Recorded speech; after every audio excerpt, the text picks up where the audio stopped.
Salut la Kill Team City, c'est Joker. Aujourd'hui, vidéo de la part de Hugo qui va nous décrire la nouvelle extension Into the Dark. Donc voilà, merci à lui pour sa petite vidéo. C'est aussi une preuve de montrer que voilà, la chaîne n'appartient pas à une personne ou autre. C'est vraiment une chaîne libre pour tout le monde. Tout le monde peut publier ce qu'il veut sur cette chaîne-là, du moment que le contenu est quand même un poil attractif et que ce soit bien fait, logique.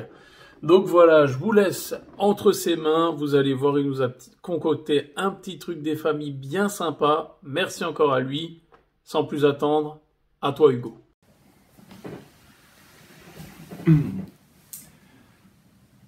Bonjour et bienvenue dans cet unboxing de la collection Warhammer Imperium, le numéro 1, évidemment, chez votre marchand de journaux. Non, pas du tout, il s'agit de l'unboxing de la boîte de Kill Team dans le noir. Ou même Mythique, là si vous voyez à l'envers comme moi je le vois à l'écran, noir le dent, dans le noir, donc la pire des traductions du monde évidemment pour cette nouvelle boîte de saison, pour tout vous expliquer. Alors, qu'est-ce que c'est que cette nouvelle histoire de saison avant qu'on ouvre la boîte? Ce n'est pas un nouveau jeu, ce n'est pas une nouvelle version de Kill Team, c'est en fait une nouvelle version de jouer au jeu, mais tout en gardant les mêmes bases et le même livre de base comme vous le verrez dans la boîte. L'idée, c'est que chaque année, Games Workshop, qui a toujours envie de nous satisfaire en tant que joueur et toujours envie de se satisfaire en tant que gagneur d'argent, va sortir de nouvelles boîtes, comme le rythme de l'année dernière, tous les trimestres. L'année dernière, on a eu Octarius, Shalnat, Narkmoon et Morok, évidemment, un bon boys band allemand des années 80, qui était pour cette première année de Kill Team. Et cette fois-ci, ça commence bien avec Dans le noir, qui aurait quand même pu s'appeler Dans les ténèbres, hein, faut pas déconner, mais bon, ça rentre bien dans une seule ligne, dans le noir. Et on va avoir, au cours de cette année, 3 autres boîtes. On le sait déjà, ça a été annoncé sur Warhammer Community. Si vous ne regardez pas ou si vous ne lisez pas l'anglais, je vous l'ai redit. Il s'appelle Shadow Vault, ça apparaît à l'écran, Soul Shackle et Gallowfall. La classe, non? En fait, bon, déjà, on se comprend, déjà avec le dernier titre, Gallowfall, ce qui va se passer. En fait, on est dans le Space Hulk de Gallodark, et à la fin, il va tomber. Voilà, c'est une sorte de campagne narrative qui va se jouer en 4 boîtes. On ne sera pas obligé, bien évidemment, d'avoir les 4 boîtes pour jouer au jeu casuellement, ni même en tournoi, mais l'idée, c'est si on veut faire l'ensemble de la campagne narrative Kill Team qui nous attend dans cette boîte, comme on va le voir dans le livre Into the Dark, donc dans le noir, on va devoir par contre avoir ces 4 boîtes si on veut faire toute la campagne narrative.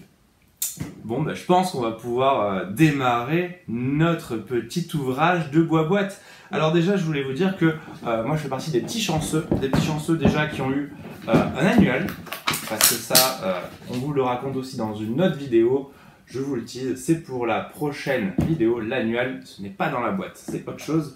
Mais moi, comme je suis chanceux, j'ai aussi eu un petit marqueur de points de victoire comme ceci, avec le double insigne des 2 équipes qu'on a ici, évidemment les points pour les TAC Ops 2, enfin pour les points de mission qui vont jusqu'à 12, les points pour les TAC Ops qui vont par contre jusqu'à 12, et ça c'est un problème, parce que normalement ça va que jusqu'à 6, et les points de commandement qui vont de 1 à 12, mais qui ne vont pas à 0. Donc merci, certains vont l'avoir, c'est vraiment fait par Games Workshop, moi je l'ai eu parce que j'étais un des premiers à l'avoir chez Troll Lune, bon on verra qui en aura besoin et qui va l'utiliser, en tout cas il en faut 2 pour 2 joueurs. Notre boîte, elle est ici, elle est belle, et elle est au prix de 170 €. Et oui, 170 € prix Games Workshop. Si vous la faites à moins 10%, elle est à 153, et si vous l'avez à moins 20%, elle est à 136. Sur Kill Team France, vous allez pouvoir avoir le lien pour avoir les moins 20% sur My Hobby Place. Je fais le petit placement de produit, même si je remplace Alex, comme vous l'avez remarqué. Alors, qu'est-ce qu'on a à l'intérieur de cette boîte? Ah, j'y vais pas encore parce qu'on a quand même le dos de la boîte qui est quand même magnifique. Alors, qu'est-ce qu'on a dans le dos de la boîte? Dans le dos de la boîte, on a tout le récapitulatif des choses, des livrets de base, mais surtout, on a aussi le petit preview de ce qu'on a, parce que si vous n'êtes pas vraiment habitué, on le voit ici. Alors, on le verra pas très bien, mais on a le nom français des 2 petites factions qu'on a. Nous avons la parenté d'Exoroder Kroot, donc les Kroot. En anglais, Fast Starker Kinben, il me semble, il n'y a pas le mot Kroot dedans. Mais là, c'est parenté d'Exoroder Kroot.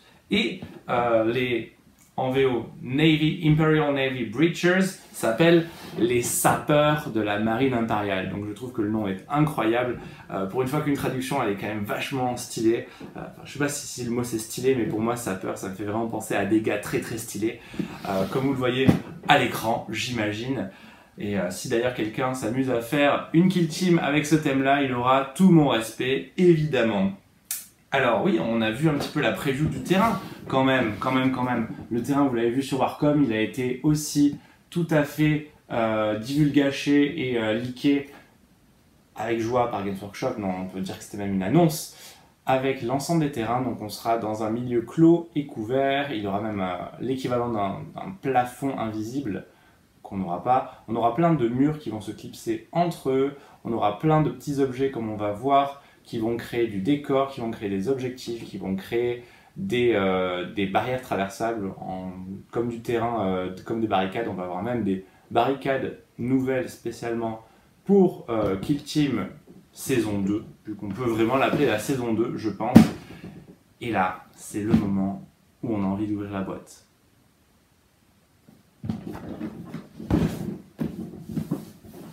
Déjà dans notre boîte, on voit qu'il y a une énorme épaisseur, hein, on voit toute la liste des croûtes, donc là, la pléthore d'exo, machin, je ne sais plus comment, croûte qui est décrite ici avec l'ensemble des personnages spéciaux. On voit très bien celui qui a un arc, le chef ici, on a même un rôdeur ici, on a plusieurs chiens. De l'autre côté, nous avons l'ensemble des sapeurs, avec celui qui a le beau bouclier, celui qui a le beau gantelet avec un point, le petit cat, le petit squelette, tout ça c'est magnifique, on l'avait déjà un peu vu. Et ce qui peut être intéressant à savoir, c'est que le carton est extrêmement dur, comme la boîte d'Octarius, parce qu'on a été habitué dans d'autres versions de Kill Team, je pense à Dark Moon, à un carton tout à fait fin. Donc moi qui aime bien ranger et me déplacer avec mes cartons, je vais plutôt prendre voilà, les cartons de début de saison, comme Dark Moon, enfin comme Octarius, et Into the Dark, dans le noir. Alors, j'ai déjà un peu cassé un peu le plaisir pour moi-même. Nous avons une première grappe de croûtes, donc je les appelais les croûtes et pas la parenté d'Exo-Rôdeur croûte parce que ça va être un peu long. Tout ça, c'est la boîte qui va contenir aux joueurs de 40k à l'intérieur, donc dans l'ensemble de ces trois grappes qui sont faites pour être ensemble, qui ne sont pas à séparer, vous allez avoir l'ensemble de l'équipe, vous aurez 10 croûtes à l'intérieur. Vous aurez aussi toutes les armes spéciales, donc même des armes lourdes. On voit un petit peu là le petit truc en forme d'étoile. C'est une arme méga lourde, ça va être trop cool. On va avoir aussi toutes les options d'amélioration pour la Kill Team qui seront peut-être même un jour transcrits dans le codex TO ou la version ou même un add-on dans le White Dwarf comme on a eu avec les Novitiates, avec Shalnat. Donc pour l'instant on ne sait pas encore ce qu'ils vont en faire, mais on s'imagine bien qu'ils vont pas nous laisser bredouille avec ça. Ensuite, nous avons une nouvelle équipe, une nouvelle faction. En l'occurrence, les Imperial Navy Breachers. Ce sont il me semble que ce sont des pilotes ou des membres d'équipage de vaisseaux impériaux qui là, dans ce cas précis, sont amenés à aller découvrir et faire de l'exploration dans notre fameux Space Hulk qui s'appelle le Galodark. Donc c'est une faction qui n'existe pas et pour l'occasion ils ont créé une nouvelle équipe avec un nouveau design qui se rapproche des scaphandriers un peu maritimes, quoi, un peu nautiques. D'ailleurs Imperial Navy c'est pas pour rien en anglais. Et vous avez une sorte de grappe qui est tout à fait similaire à ce qui pourrait être un jour dans 40k. Parce que ce que l'on a là c'est une grappe d'amélioration. Donc c'est quelque chose de tout à fait nouveau, vu que c'est pas à partir d'une grappe de base comme on avait avec les Pathfinders dans Shalnat, donc une grappe déjà existante plus une seule grappe d'amélioration. Là c'est déjà une nouvelle grappe de base et des améliorations qu'on a évidemment pour Kill Team, mais qui ne seront pas si cette grappe se vend un jour dans 40k. On a de quoi faire 10 bonhommes dedans, et vous allez voir que si vous voulez faire le roster complet et intégral, il va vous en falloir un petit peu plus. Donc je pense que allez trader avec vos amis, et il va falloir vous en avoir 5, il me semble, de plus pour pouvoir faire le roster complet, pour avoir toutes les options surtout. On a énormément de têtes différentes, des hommes, des femmes, des têtes casquées ici, tout à fait différentes. On a le merveilleux bouclier qui est une des beautés de ce kit. Et on a sur la partie upgrade sprue, vous voyez peut-être ici sur le fond blanc, c'est beaucoup plus pratique, avec le petit crâne flottant, on a le petit cat, le petit chat, on a une petite hache incroyablement stylée, on a des mains qui pointent, on a un gantelet énergétique qui est prêt à péter des murs, et je pense qu'avec ça, on est bon. C'est donc la deuxième faction qui est pour le coup tout à fait neuve. Ensuite, on a le gros du plastique, le kilo plastique comme on l'appelle. Nous avons des décors.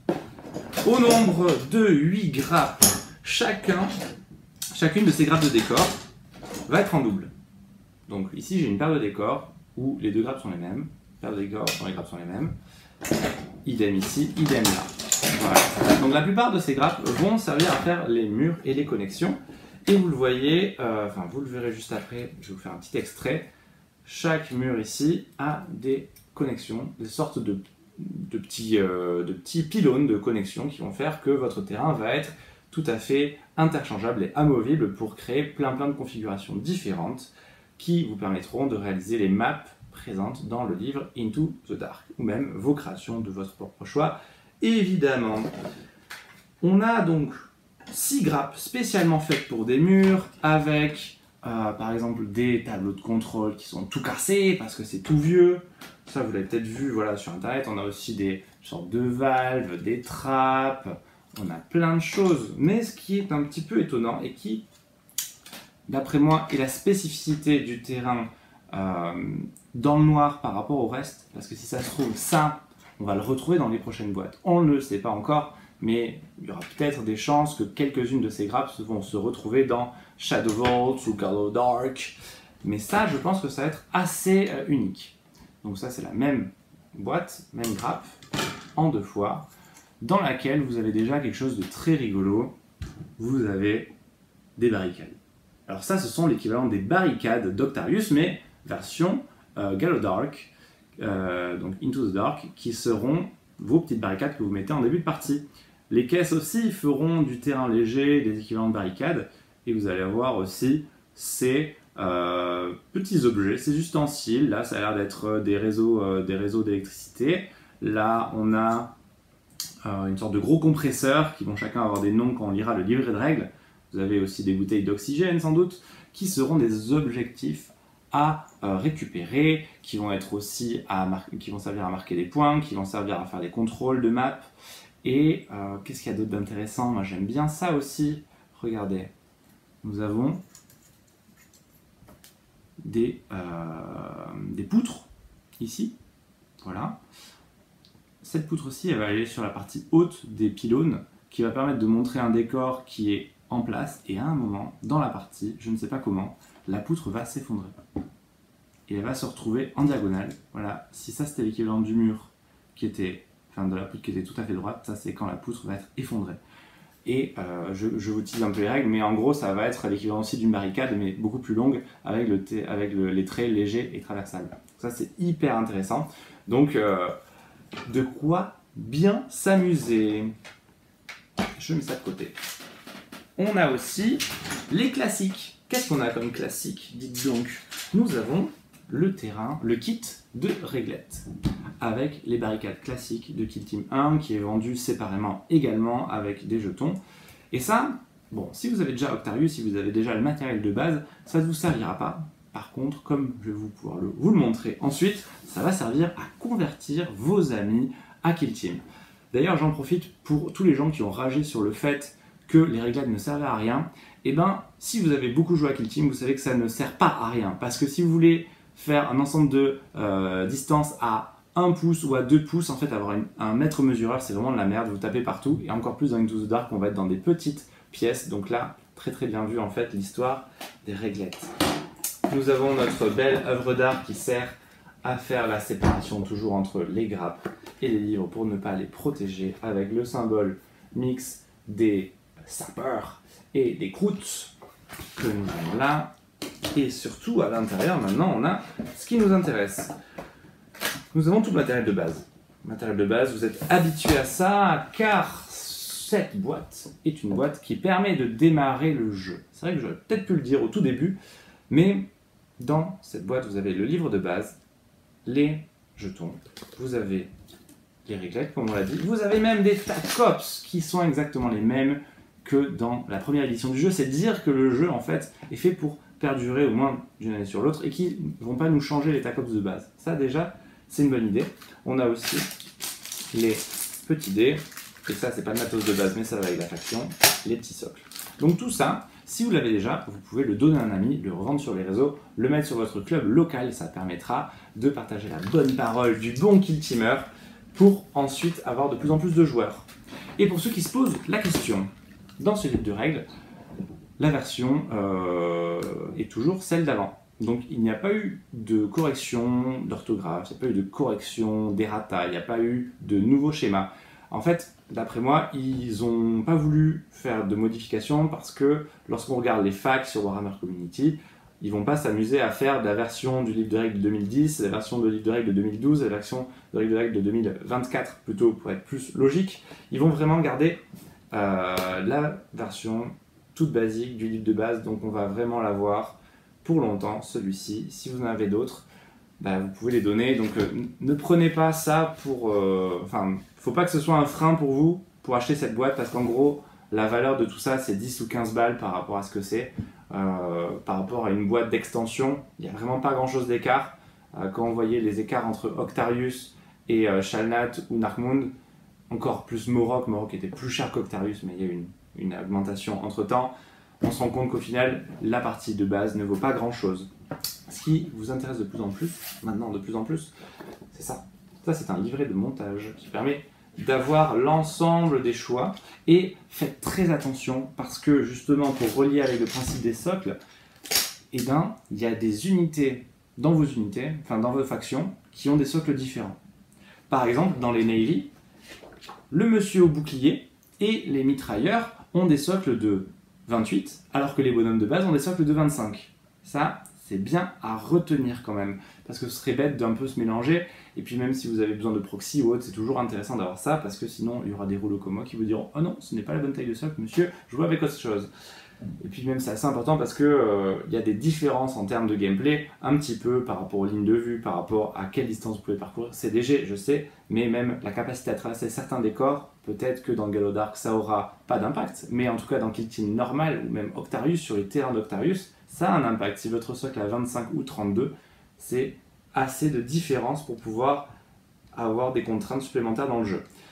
Par rapport aux croûtes, le chef a un socle de 32, alors que tous les autres croûtes, il me semble, même les chiens compris, ont un socle de 28. Voilà, donc ça c'était un peu la taille intermédiaire un peu étonnante qu'avaient les novitiates, qu'avaient les corsaires, le 28 mm, voilà, alors que tous les humains ont 25, que tous les Space Marines sont 32, et bien là, les croûtes ils ont 28.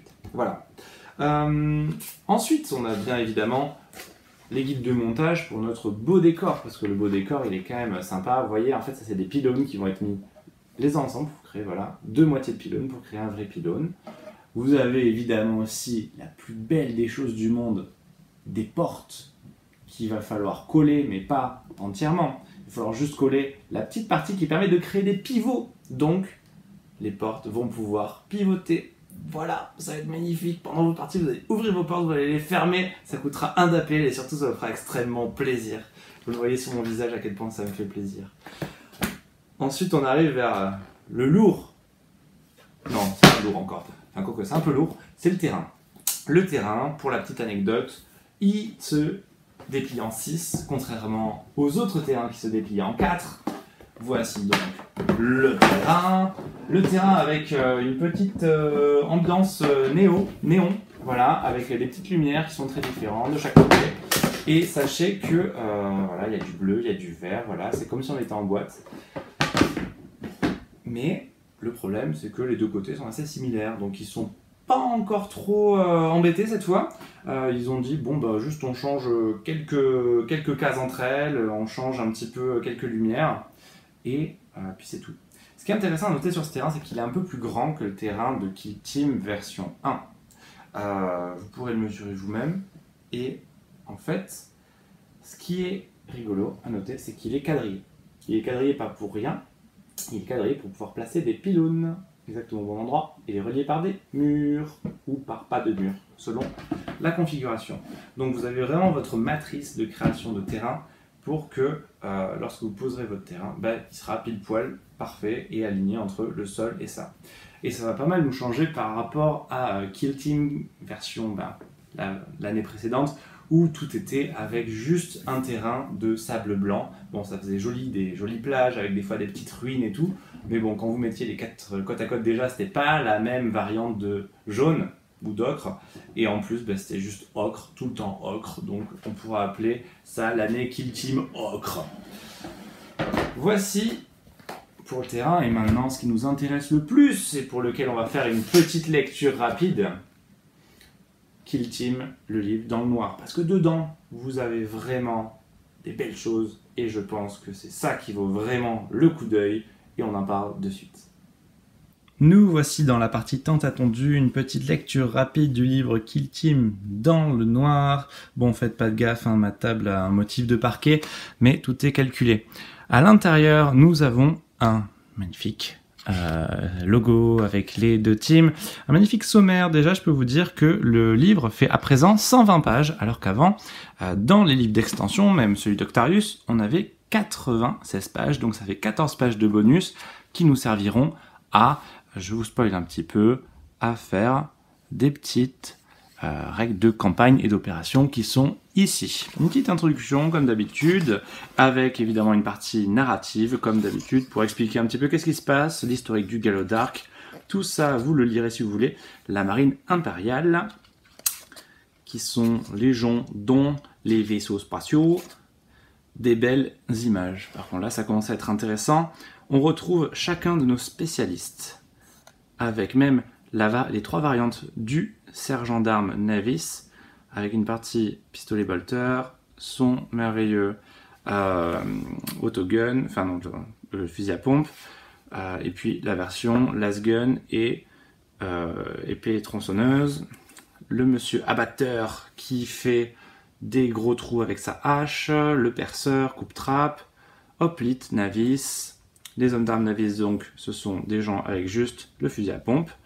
L'unité chat, C-H-A-T, on avait vu, c'était la première figurine qui avait été présentée par Games pour annoncer Into the Dark, et on était en mode oh là là, qu'est-ce que c'est. Et ben en fait ce n'est qu'une seule unité parmi tant d'autres de la faction Navis, donc c'est pas forcément une unité qui aura été nécessaire pour Into the Dark pour chacune des factions, mais non, c'est juste unique. Et on avait retrouvé un chat dans Space Hulk, le jeu de 2014 et autres, avec d'autres variantes qui avaient un chat à l'intérieur. Le Spectrocrane Navis, qui est une sorte de petite bombe avec son astrobrouilleur qu'il contrôle. Lui, le petit chat, il a le goniométreur. Et puis évidemment, tous les Navis. À l'intérieur, vous avez la classique pour créer vos petits noms, des petites histoires, les croûtes. Je s'appelle Croûte, évidemment, avec de belles écritures en croûte, croûte, et toutes les figurines croûte. Courtier de chasse. Alors, courtier en assurance de chasse, c'est quand même un métier très rigolo. Il a plusieurs variantes, on le verra tout à l'heure, avec plusieurs fusils taux, parce que lui, il a piqué les fusils auto. Il a un magnifique Tactical Rock. Et on le voit même ici sur toutes les petites socles, en fait. C'est assez étonnant parce qu'on n'a pas trop de petits bits pour alimenter les socles. Mais on sait que dès qu'on voit un socle comme ça, on peut se dire que les figurines vont être pour Kill Team Into the Dark, dans le noir, comme on le sait un petit peu avec les Carskins. Je vous mets une photo à l'écran. On a le sang-froid ici avec une jambe prothèse qui est trop stylée, celui-là il est vraiment badass. Le pistolet croûte, là avec ses 2 pistolets, ça devient un archétype qu'on a un peu l'habitude. On a ici l'équivalent avec les 2 lames. On va pouvoir commencer à faire des teams uniquement avec des bonhommes à 2 lames, avec le Seeker légionnaire, avec le Tranche Boy commando. On va pouvoir faire vraiment tout ce qu'on veut. Puis il y a même un corsaire qui a aussi double lame. Le rabatteur croûte, celui-là je ne sais pas trop ce qu'il fait, mais il est mignon. L'œil perçant, donc notre sniper. L'archer chasseur, c'est incroyable. On a même une image, à un moment, il y avait un joli mème d'un sapeur qui avait une flèche dans l'œil, c'était très très beau. Le Pistar Croûte, la première figurine qui a été présentée de l'équipe, et les guerriers Croûte, qui ont tout de même la classe. On dirait, ben voilà, ça c'est un peu l'équivalent des figurines comme dans Blackstone Fortress, mais qui sont à l'échelle d'une team entière. Tout autant générateur de noms, historique, Et là, on commence dans les règles. Donc celle-ci, on a l'habitude. Et là, c'est la première team qui va être présentée. Bon, je vous dis pas tout, mais on sait que les kill teams de sapeurs de la marine impériale ont sécurité et recherche et destruction. D'ailleurs, regardez la définition de sapeur dans Wikipédia, vous trouvez ça un peu rigolo, on dirait qu'il avait vraiment fait un copier-coller de 40K, parce que il y a juste le mot garde impériale dans la définition Wikipédia du mot sapeur. Dans les agents, on a une team à 12 agents, avec un sergent d'armes, Sergeant at Arms en VO, qui est très stylé comme nom, et aussi 11 autres agents. Et il se trouve que les robots ne peuvent être inclus que si vous avez son petit bonhomme pour le contrôler. Donc, comme je vous ai montré tout à l'heure, l'un contrôle l'autre et pas inversement. Enfin, en tout cas, parallèlement pour l'autre. Et l'idée, c'est que vous avez 2 mitrailleurs Navis maximum et tout le reste n'est qu'une seule fois, excepté le bonhomme de base. Donc, évidemment, tous les spécialistes qu'une seule fois. Dans les mitrailleurs, ça peut intéresser la canonnade laser Navis, donc un fusil très particulier, le fuseur, le fusil à plasma comme on a l'habitude, et là vous avez les équipements. Donc ce que je voulais vous dire aussi, c'était que si vous voulez là le roster complet pour Kill Team en extérieur, donc Kill Team V1 ou peut-être V3, enfin saison 1 ou même saison 3, on ne sait pas ce qu'ils vont nous réserver, mais les robots vont pas avoir une grande utilité dans ces autres modes de jeu. Donc vous aurez peut-être besoin de bonhommes de base, même juste des mitrailleurs Navis, parce qu'ils ont GA2, vous allez voir, c'est incroyable. Remplacer 2 drones par 2 Navis, ça va être super cool. Donc n'hésitez pas à splitter une boîte en 2 de Navis avec des amis. Les OP tactiques, comme toujours. Je vous en lis non, vas-y, je vous laisse faire une capture d'écran si vous voulez lire. Il y aura forcément une petite vidéo de base, vous allez avoir 2 actions très caractéristiques. Tout le monde aura armure spatiale dans les bonhommes Navis, qui est très cool parce que ça protège un peu des torrents, des déflagrations, immunisé aux projections. Vous avez aussi percer et nettoyer qui va vous permettre à un moment dans la partie par tournant que 2 bonhommes aient GA2 et s'activent ensemble, alors que d'habitude ils ont GA1, donc c'est incroyable pour créer des jolis combos pour renverser une partie. Donc percer et nettoyer, une superbe aptitude de faction.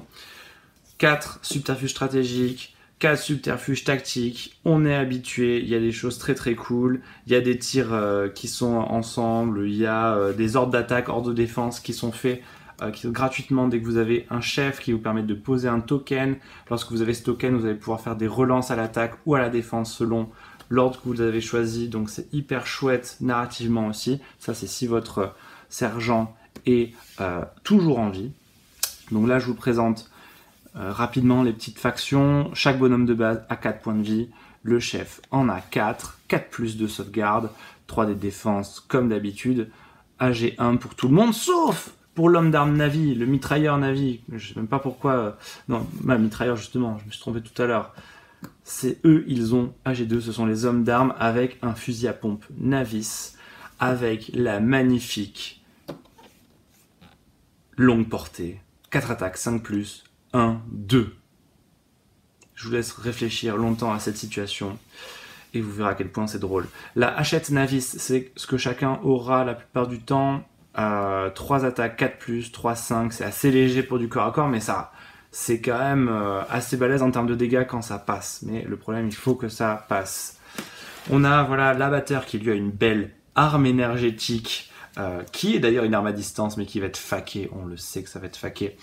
4 attaques, 3+, 4, 6, létal 5+. Donc c'est juste une arme énergétique, quoi. C'est une hache, mais c'est une belle hache qui a vraiment la classe. Vous avez de superbes... À chaque fois, chaque bonhomme va avoir de superbes aptitudes, ça va être trop drôle. Par exemple, lui, enhardi, si cet agent effectue une action chargée, s'il est enhardi, il est enhardi jusqu'à la fin du tour. Chaque fois qu'il est censé perdre un PV sur 5+, il ne le perd pas. Donc il a un feel no pain lorsqu'il a chargé. C'est tellement drôle. Lui, il va pouvoir créer des boucliers, du coup, il va pouvoir vraiment protéger les gens avec l'aptitude protecteur, bouclier, désengagement pour pouvoir se désengager pour 1 PA, c'est trop cool. Le coup de bouclier qui est quand même rigolo avec une attaque 1-1, brutal bouclier. Le cerveau-crâne Navis et l'unité 4, lui, en gros, il fait une petite bombe, il me semble. de mémoire. Absolument pas en fait, pas du tout, ce n'est pas du tout une bombe. Ça permet d'aller faire des choses et d'aller récupérer des trucs. Voilà. Ça par contre, il peut aller vite avec son action boost. Bon, lui, je vous laisserai le lire de vous-même. 5 PV, 5+. 5 PV, 5+. Et là, c'est la première fois au monde que nous avons une défense de 2. Première fois au monde dans le jeu. Vous le savez, c'est arrivé ici. Et vous avez même un LPA de 1. C'est incroyable. C'était en exclusivité dans la faction Navis, mouvement de 4. On a un peu plus l'habitude, mais ces stats sont absolument trop drôles. Le spectre crâne à vol. On l'oublie tout le temps parce qu'il est là, dans un endroit où on regarde jamais, mais il a vol. Alors, le grenadier Navis qui a vraiment la classe, il a des grenades crack, des grenades frag de base qu'il peut même utiliser 2 fois. Je sais même pas si avec la data slate c'est toujours utile ça, mais c'est cool de l'avoir dessus. Il a des charges de démolition à distance, voilà, portée 2. Portée 2 ronds, c'est assez rare, mais c'est super beau. 4 attaques, 3+, 4-6. Déflagration rond, c'est beaucoup. PA1 indirect illimité, c'est magnifique. En tout cas, ça tue. Une portée 4. Jamais vu ça portée de 4 pouces.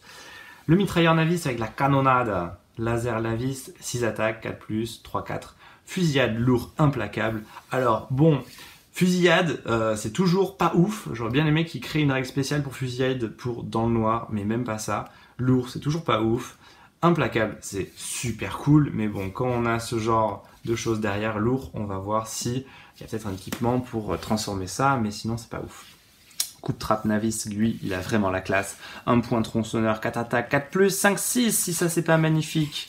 Bon, je vais aller un peu plus vite. Géoniomateur, Navis, Astrobrouilleur, ce sont les bonhommes qui contrôlent les robots. Et vous avez évidemment les équipements, avec un équipement qui est particulièrement incroyable, c'est les stimulants.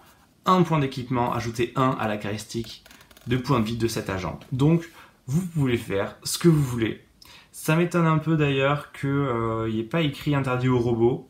On va voir si ça va être faqué ou si c'est juste moi qui ne l'ai pas assez lu assez vite. Les respirateurs, on évite les modificateurs d'LPA, on n'a pas de problème à la touche étourdissant. Vous avez ensuite l'ensemble des équipements. Alors, maintenant on passe à la partie... la parenté d'Exoroder, il n'y a même pas écrit croûte, reconnaissance, recherche et destruction. Vous allez en fait avoir 11 agents dans votre kill team, et il me semble que vous avez 10 figurines de croûte, 2 figurines de chiens croûte. Vous pouvez évidemment prendre 2 chiens croûte, c'est écrit, et forcément votre leader, et sinon c'est le guerrier croûte qui pourrait être pris plusieurs fois. Ils auront tous la capacité scélérat, qui va permettre d'avoir de meilleurs dés à couvert, parce qu'en effet, ils ne sont pas très résistants. Je les passe aussi. Vous avez 3 OP tactiques, 4 subterfuges stratégiques. On a le courtier en assurance de charge de chasse croûte qui a 3 armes. Lorsqu'on prend la carabine à impulsion, il me semble que vous avez le droit à une grenade à photons qui peut être lancée, mais vraiment depuis l'autre bout du board. C'est extrêmement drôle dans Kill Team Outdoor. Donc quand il n'y aura pas Into the Dark, parce que quelqu'un d'extrêmement long, vous pouvez lui mettre une grenade à photons sur un 4+, c'est assez drôle. Sur un 3+, même, je crois. Lâcher chasseur qui a 3 flèches différentes, c'est trop cool. Le dépeceur qui a équilibré l'étal 5+, qui est dueliste cruel, donc dès que l'ennemi il lance ses dés, pour chaque dé qui ne marche pas, donc qui doit défausser, et ben il se prend une blessure mortelle, c'est une mécanique hyper drôle. Pour présenter aussi de base 3 mouvements, 2 LPA, activation de groupe 1, sauf les guerriers qu'on verra tout à l'heure, 3 de défense, 5+, 8 PV. Le chef en a 9. Le sang-froid en a 9 parce qu'il a une petite prothèse, ça lui offre un truc de plus. Donc on est toujours dans la digne suivitude de toutes ces équipes qui ont un bonhomme un peu random, qui a un petit PV de plus, voilà, il faut juste s'en rappeler. Bien nanti, donc pas bien corsaire néanti, on fera bien gaffe à ça. Mitrailleur lourd, on va regarder un petit peu le mitrailleur lourd parce qu'il doit être très rigolo. Écorcheur, Dvogite, voilà. Tous les Dvogites de France ont 6 attaques, 2+, 2-3, incroyable. Portée 6, PA2, Torrent 2 et Malcommode. Malcommode, c'est l'équivalent du lourd avec un suspenseur dans d'autres équipes. D'ailleurs, ils viennent de créer un mot-clé. On ne sait pas pourquoi, vous aurez pu le créer l'année dernière, s'il vous plaît. Si tu te déplaces pour moins de 3 ronds avec, tu peux tirer avec cette arme. C'est comme c'est un lourd, c'est pas lourd, c'est meilleur que lourd, mais vous avez un suspenseur. Et sinon le tribaleste, donc c'est l'énorme arc lourd qu'on a vu dans certains endroits, 5 attaques, 4+, 4-4, PA1, mal commode, perforant, et lui il a une lame. C'est quand même très étonnant comme arme lourde. Celle-là, 6 attaques de plus de 3, ça va être incroyablement fort. Les chiens croûtes, oh ils sont rigolos les chiens croûtes. 4 attaques, 2 LPA, activation de groupe de 2, donc les chiens ils vont par 2, c'est trop cool. Peut-être qu'ils ne peuvent s'activer qu'ensemble, on dirait pas. Donc entre un chien et un guerrier, ça peut se déplacer ensemble. PV7, sauvegarde 5, défense 3, ça tombe bien.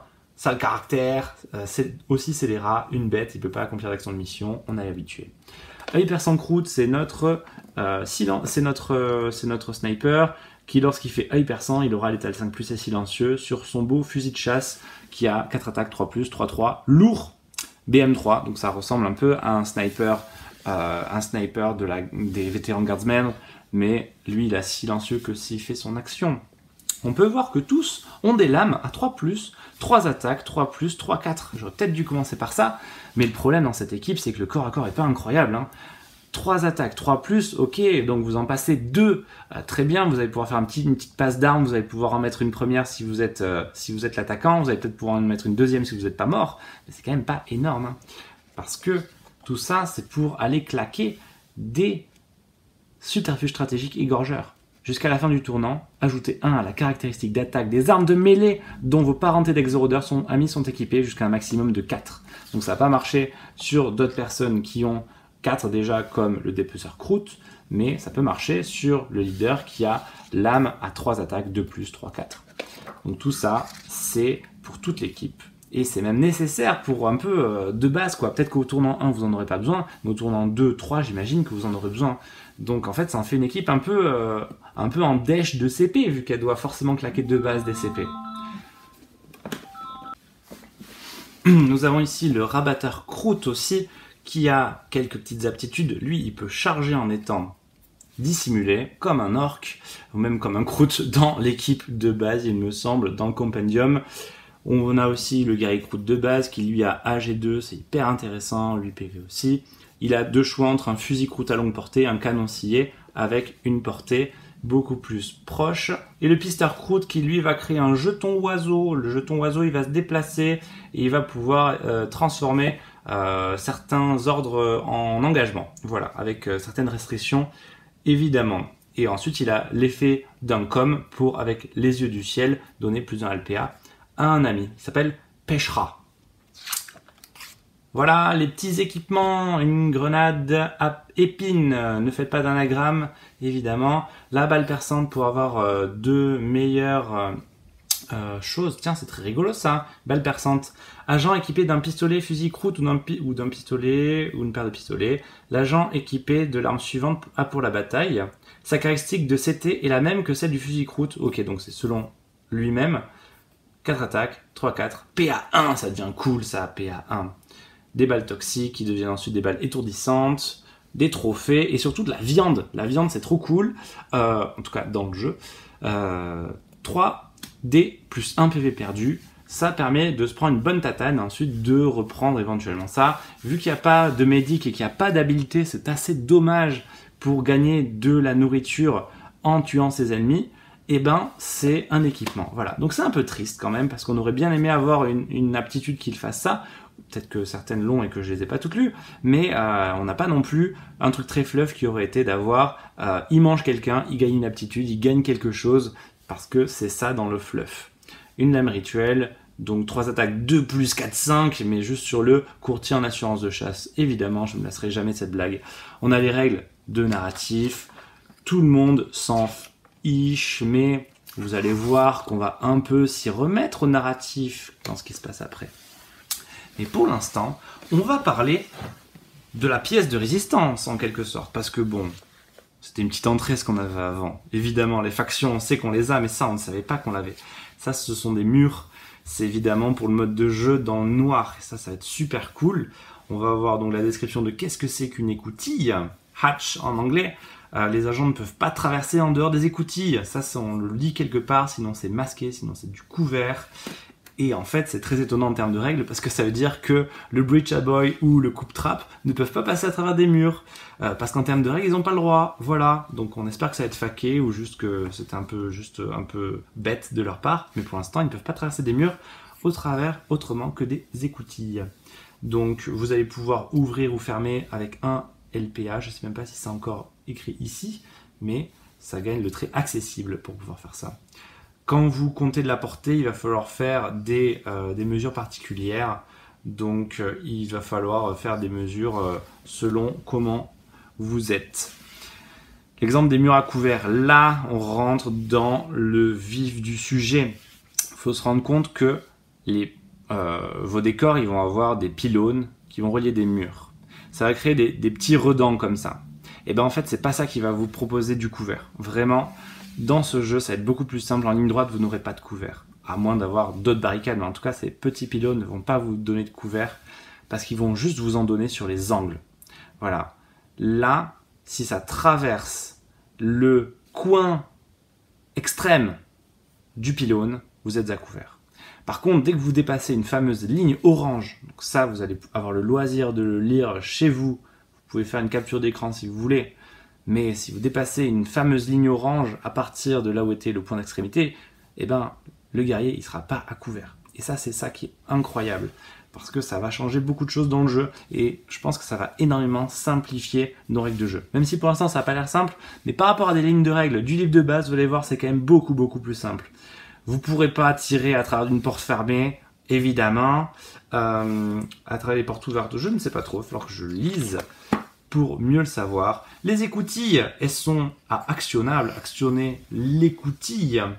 On peut faire ça pendant son action de mouvement ou de sprint. Ça, c'est cool quand même. Il y a des petites notes, ouvertes, fermées. Merci beaucoup de nous indiquer qu'est-ce qui est ouvert, qu'est-ce qui est fermé, avec chacun des traits, les uns avec les autres. Donc, quand c'est ouvert, il gagne le trait accessible. Voilà, vous pouvez vous déplacer à travers. Toute une barre d'exemples de qu'est-ce qui est accessible, qu'est-ce qui ne l'est pas, parce que peut-être que lorsque vous avez quelqu'un qui vous gêne devant la porte, vous ne pourrez peut-être pas accessibiliser, ou peut-être que oui. Tiens d'ailleurs, ça me donne envie de lire ce petit exemple-là. Le mitrailleur Navis veut charger, mais le guerrier Croûte gêne son mouvement à travers le milieu de l'écoutille. Il peut se déplacer à travers d'une longueur de jusqu'à, on adore toujours quand c'est écrit comme ça, donc il peut se déplacer à travers une longueur de jusqu'à triangle de l'élément de terrain mur, à gauche du point d'accès de l'écoutille ouverte, tant qu'une partie de son socle se déplace à travers le point d'accès et qui ne se déplace pas à travers le guerrier Croûte. Ok, donc on peut considérer que vous passez au travers de ce que je comprends, avec un petit angle, et même s'il y a le Croûte qui vous empêche de passer physiquement la figurine pour aller à gauche, vous pouvez faire ça. Donc vous pouvez charger là, si ça passe en termes de socle en fait. C'est comme si vous étiez un petit peu sur le côté. Très intéressant. Donc on va pouvoir s'amuser avec ça. J'espère que je ne me suis pas trompé. Ce qui m'intéresse aussi, c'est ça. Parce que comme je vous montrais tout à l'heure, on avait les conduites qui sont fonctionnelles, la conduite qui est rompue en diagonale ici. Les barricades du galop d'arc, ce sont juste des variantes de barricades au terme, des Space Hulk, les barricades normales qui ont léger et traversable. Et du matériel vétuste, ce sont tous les éléments qui ont lourd et traversable. Traversable, c'est rigolo, pour du lourd. Certaines de ces missions exigent des agents qui contrôlent des éléments de matériel vétuste, donc il va falloir contrôler, il va falloir être à triangle pour pouvoir avoir l'occasion d'actionner des dynamos, des tableaux énergétiques, des conduites, des panneaux de contrôle et des cuves. Et ben, ça en fait des nouvelles choses, en tout cas en termes de terrain. Et ensuite, maintenant, on a des nouvelles actions en termes de gameplay, ça va être trop cool. Ça, c'est se mettre sur ses gardes, guard en anglais, un énorme pavé ici, qui vous permet pendant une action de dire « je t'attends ». Mec, vas-y, viens, je t'attends. Et on va pouvoir stopper notre activation, en quelque sorte, dans le sens où si quelqu'un vient ensuite, on pourra lui balancer des déluges d'état d'alerte ou faire une action combattre. Donc c'est-à-dire même combattre avant lui, donc c'est-à-dire avoir l'attaque, ça c'est cool, ou faire une action d'état d'alerte à bout portant. Waouh, qu'est-ce que c'est qu'une état d'alerte à bout portant, me direz-vous? Eh ben, il effectue une action d'état d'alerte avec la possibilité de le faire en étant en portée d'engagement d'un agent ennemi. Voilà, quelles que soient les autres règles en vigueur. ça me donne tout à fait envie de faire une action déflagration à bout portant, ce serait extrêmement drôle. Ne le faites pas à la maison, bien entendu. Et il y a 2-3 autres choses, c'est que tu peux pas jeter de dés pendant ton combat si tu as fait un tir d'état d'alerte à bout portant. Ça, c'est la vraie grosse différence. Et notez que l'action interrompue doit être l'action normale d'un agent ennemi. Bon, je vous laisserai découvrir tout ça entre vous. Le combat d'écoutille, de hatch fight en anglais, qui vous permet de faire des combats quand vous êtes d'un côté de la porte vers l'autre côté de la porte jusqu'à rond. Et ça, c'est rigolo. Les règles additionnelles de combat confiné, il y a des règles super drôles, comme le fait que les armes de torrent, de projection et de déflagration en létal 5+, parce qu'on est dans des couloirs, donc les flammes lèchent encore plus la peau. Et on peut déjà savoir que les lance-flammes des novitiates, qui sont, lorsqu'on active les flammes de l'empereur, qui deviennent 3-4, vont devenir absolument incroyablement fortes. Lorsque vous utilisez l'arme indirecte, ça c'est très chouette pour lancer des grenades indirectes, et bien si vous utilisez la caractéristique indirecte de votre grenade, parce que vous pouvez ne pas le faire apparemment, et ben il n'aura qu'une portée 3 au lieu de 6. Et eh ben oui, c'est très rigolo. Les amis devant vous vont pouvoir gêner l'adversaire quand ils vont vouloir tirer. On va retrouver ça beaucoup dans les stratégies des Gellerpox Infected avec des petits bonhommes, quoique ça dépend des règles. Les règles, ça dit, si vous avez un bonhomme de 5 PV ou plus devant quelqu'un, eh ben il va faire un peu blocage. Donc si vous essayez de tirer sur son ami qui est derrière, eh ben il va falloir jeter un dé de moins à l'attaque. C'est ce que ça veut dire. Donc imaginez, moi je suis ici, je veux tirer sur... Enfin moi je suis ici, je veux tirer sur lui. Et ben en fait, vu qu'il passe par son copain, je vais tirer un de moins parce que lui c'est un vrai copain qui a 8 PV par exemple. Dès que c'est un petit bonhomme, des mouches dans les Gellerpox ou que ça va être un robot dans les sapeurs, et ben cette capacité-là, enfin cette règle-là ne va pas marcher parce que ça va être 5 PV ou moins. Donc voilà. Les barricades. Une petite manière différente d'installer les barricades. On peut les installer à plus de 6 de la zone d'insertion, à plus de ronds de tout point d'accès, à plus de ronds de toute autre barricade, et non pas sur un élément de terrain, à moins qu'il ait le trait insignifiant. Ok. Et là, c'est à plus de 6 de la zone d'insertion adverse, donc pas de la nôtre, de la zone d'insertion adverse. C'est trop drôle comment un mot change tout. Les OP tactiques, ça c'est très important. On peut se souvenir que dans le jeu, il y a des OP tactiques qui ne sont pas marquables parce que, vous l'aurez peut-être remarqué, il n'y a pas de Vantage Point, il n'y a pas de promontoire dans notre édition, dans notre saison de Kill Team Into the Dark dans le noir. Donc, on va devoir se passer de certaines OP tactiques. Je pense, en tout cas, ils vont me dire tenir la ligne, sabotage, sécuriser le promontoire, évidemment, on ne pourra pas le faire. Donc, dans le cadre de certaines équipes, sans doute les teams Compendium, vous allez devoir enlever ce TACOPS de cette OP tactique de la liste des 6 et vous allez pouvoir le remplacer par n'importe lequel autre d'une autre archétype. Et ça, c'est incroyable. Donc, c'est-à-dire qu'il y aura des combos trop rigolos à créer en Team Compendium où vous allez pouvoir récupérer une seule carte de l'archétype sécurité alors que vous aviez peut-être infiltration, selon comment c'est et selon les restrictions évidemment. Par contre, il me semble que si vous êtes une team sur mesure, donc les teams comme les Kroot ou les Navy qui avaient des TACOPS de faction, il va falloir prendre un TACOPS de faction. Les TACOS de faction, comme on aime le dire. Et voilà, donc là on passe à la suite un petit peu du truc qui va expliquer que là vous allez avoir des nouvelles équipes. En tout cas, vous allez transformer un peu vos manières de jouer pour jouer en milieu fermé avec de belles illustrations et de belles lumières. Aziz Lumière. Ah, on est sur une partie très intéressante ici. On se rend compte que nos terrains maintenant, ils ont des petits noms, des petites valeurs, des petites représentations. Chaque carte va avoir des zones d'insertion évidemment, le quadrillage en grille, des petites choses qui vont passer entre les murs, mais surtout des vrais murs, voilà, qui vont chacun avoir des noms. A3, voilà, c'est quelque chose qui est assez long. Et ces petites barres blanches, ici, c'est les portes. C'est le côté où seront les portes. Là, on aura des gros objets sur lesquels on va faire des actions de mission, qui vont être aussi reliés par des murs. On a les pylônes, on a les zones d'insertion. On a les poutres qui peuvent tomber. Et on le voit ici, en fait. Voilà. On a tout ça. D'ailleurs, il n'y a pas de poutre ici, c'est moi qui me fourvoie. Avec des pylônes ou alors des objets en bout. Et chaque porte est à des endroits précis. Et vous avez à la toute fin un récapitulatif pour vous rappeler la codification des pylônes, les matériels qui sont en code C, les murs longs en code A, les murs courts en code B, et les extrémités de murs qui sont soit en piliers, soit en extrémités, sous forme de piliers. Voilà. Position d'écoutille, ouverte, fermée, parce que certaines peut-être seront ouvertes dès le début de la mission. Les packs d'opérations, voici 2 packs d'opérations qui seront très intéressants. Vous vous souvenez des packs d'opérations qu'on a dans le livre de règles classiques qui sont pour le jeu égal ou le jeu narratif. Et bien ici on en a aussi 2. C'est pour ça qu'on a 24 pages de plus en moyenne dans ce livre-là. Car on aura un pack d'opérations narratif qui s'appelle le pack d'opérations dans le noir, c'est-à-dire le nom du livre dans le noir, comme on avait avant, pack d'opérations Octarius, pour les règles utilisant le décor Octarius. Et bien là, on aura 9 scénarios qu'on va pouvoir trouver sur un tableau, chambre renforcée, raid désespéré, contact perdu. Et bien, il y aura des mises en place avec des objets. Là, on a le C3, le C4, donc on se rappelle que ça représente ce matériel vétuste ici.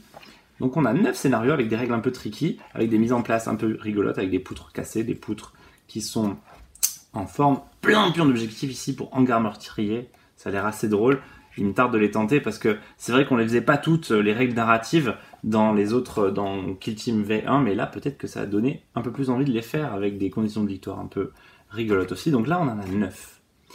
On en a 9, et de l'autre côté, je vais passer ça très rapidement, on a les règles de pack de mission Gallo Dark. Donc ça, c'est les packs de mission de jeu égal en fait, en quelque sorte, parce que il n'y a pas toutes les choses un peu tricky, il y a vraiment des choses très simples comme contrôle du poste de commandement, objectif de mission. À la fin de chaque tournant, pour chaque pion d'objectif contrôlé par les agents amis, vous gagnez un point de victoire. La mission la plus basique, avec une manière très symétrique. On a vu plusieurs youtubeurs faire des vidéos, des rapports de bataille avec ça. 3 salles dans lesquelles il y a des objectifs, et on y va quoi. C'est hyper simple, ça va être sans doute votre première mission sur laquelle vous allez démarrer. Des mises en place aussi variées, que l'on voit ici, mais pas trop de règles et pas trop de conditions de victoire étonnantes. Donc ça va être l'équivalent de nos dominations, de nos contrôler les data esprits, voilà, qui vont être les modes de jeu les plus classiques, enfin le mode de jeu le plus classique pour jouer à Kill Team dans cette boîte ici, et qui va sans doute être le mode de jeu pour jouer en tournoi évidemment. Bon, à la toute fin, vous connaissez très bien les data slay, enfin voilà, hein, vous connaissez pour le narratif, et je reviens un peu en arrière, parce qu'en arrière on avait notre pack narratif, et surtout on a 6 pages très étonnantes. Après le pack narratif, des missions dans le noir, on a des pages pour créer une expédition. Qu'est-ce que ça va être une expédition? Alors là, j'ai pas tout compris non plus, mais je l'ai lu vite fait, et en fait, ça va devenir une sorte de campagne pour réaliser les missions narratives au fur et à mesure que vous allez tirer grâce à un paquet de cartes, des cartes classiques de 52 cartes. Chaque famille de cartes va correspondre à un type de choses. Là, les trèfles, c'est le matériel, le pique, c'est le savoir, le carreau, c'est l'approvisionnement, le rouge, c'est le joker. Ça va vous donner des bonus, des valeurs. Vous allez scorer des points selon tel ou tel style de choses que vous allez marquer. Et à la toute fin, si vous allez être le champion de telle ou telle catégorie, par exemple charognard, le joueur avec le plus de points de matériel, vous allez pouvoir gagner des gratifications. Parmi ces gratifications-là, on peut avoir un point de réquisition, une pièce d'équipement rare, jusqu'à 5 pecs à distribuer sur la plaque de données. On peut retirer une séquelle de combat, voilà, des choses comme ça. Et on a ici la grande carte de l'expédition Gallo Dark. Donc peut-être qu'on aura ça dans chacune des boîtes qui va arriver. Peut-être que chaque livre va avoir cette carte, et quand on les mettra bout à bout, on aura l'expédition entière. Vous pourrez photocopier, autoriser à usage personnel pour faire ça. Et il y aura dans ce mode de jeu un maître de campagne. C'est quelqu'un qui peut être un joueur s'il n'y a pas beaucoup de joueurs, mais sinon ça va être quelqu'un d'extérieur qui va créer le paquet de cartes et qui va noter des points en fait et qui va répartir les ressources et les richesses de chaque truc. Donc on va créer un paquet de cartes. Là il y a indiqué, vous mettez X fois le nombre de joueurs fois 3 et vous créez un paquet de cartes avec ça. Et les cartes Valet Dame Roi vont être des cartes cash. Donc il va y avoir encore des règles en plus. C'est hyper étonnant. Voilà ici les cash. Vous devez définir à l'avance la durée de votre expédition. Lady, durée de 2 semaines, nombre de parties égal au double du nombre de joueurs. Par exemple, si vous avez 4 joueurs, vous allez faire 8 parties au total. Ok, donc on le sait à l'avance le nombre de fois qu'il y a. Peut-être que ça va mobiliser les gens un peu plus pour donner envie d'aller plus loin. Et je pense quand même que voilà, une fois qu'on aura gagné, qu'on aura fait toute la première partie, qu'on aura des gratifications grâce au fait d'être charognard ou chercheur ou prospecteur, on aura envie d'aller dans la prochaine boîte. Donc là, il va falloir beaucoup jouer si on veut jouer à ce mode de jeu Gallo Dark, mais qui a l'air vraiment très rigolo. Et ça, c'est les édits du maître de campagne. Il y a des choses en plus. Il y a des explorations stratégiques où en plus d'utiliser la famille de la carte à jouer qui va nous servir à proquer tel ou tel type de salle sur la carte. C'est ça que ça fait en fait, ça crée tel ou tel type de salle sur la carte, parce que pour l'instant tout est vide. Et bien là, on va aussi utiliser la valeur qui va correspondre au maximum de points de récompense qu'on va pouvoir donner. Et puis il y a même des péripéties, par exemple, pénombre. On va dire que dans cette salle-là, pour cette game-là, il y aura la pénombre. À chaque tournant, la première fois que chaque agent effectue une attaque de tir, il gagne un pion lumière jusqu'à la fin du tour. Pour savoir qu'un agent soit visible, il doit avoir un pion lumière ou être assise de l'agent actif. Donc ça va aller encore plus dans le corps à corps si les gens n'ont pas tiré. Mais si vous avez déjà tiré, ben vous serez visible et les gens savent où vous serez. C'est très étonnant. Il y a des gratifications supplémentaires. Donc pour gagner encore plus de gratifications, telles que des points de réquisition ou du matériel rare. Ça a l'air hyper étonnant, hyper poussé comme mode de campagne. Ça donne extrêmement envie. Vous voyez là, 120 pages de pur plaisir pour sniffer, ça donne envie. Du bon papier imprimé en Chine, alors que tout le reste est imprimé aux UK. En tout cas, pour le reste des figurines et voilà, de belles teams. Apparemment, les croûtes, c'est un peu moins fort, voilà, parce qu'il faut proquer des égorgeurs pour être un peu capable d'aller au corps à corps, alors qu'au tir, ils sont pas non plus fameux. Vous voyez, il y a beaucoup de 3+, beaucoup de 4+. Il y a un peu de 2+ sur le mitrailleur lourd et sur le chef, mais c'est pas non plus incroyable. Alors que les navis, ils ont de tels dégâts, de telles armes, ils sont un peu plus fiables. C'est vrai qu'il y a beaucoup de 4+ encore, mais il y a un peu de 3+ quand même. Voilà, c'est beau, ça sent bon le sable chaud. Je vous souhaite une bonne journée. Et puis, à la prochaine, les Kill Teamers. Ciao, ciao.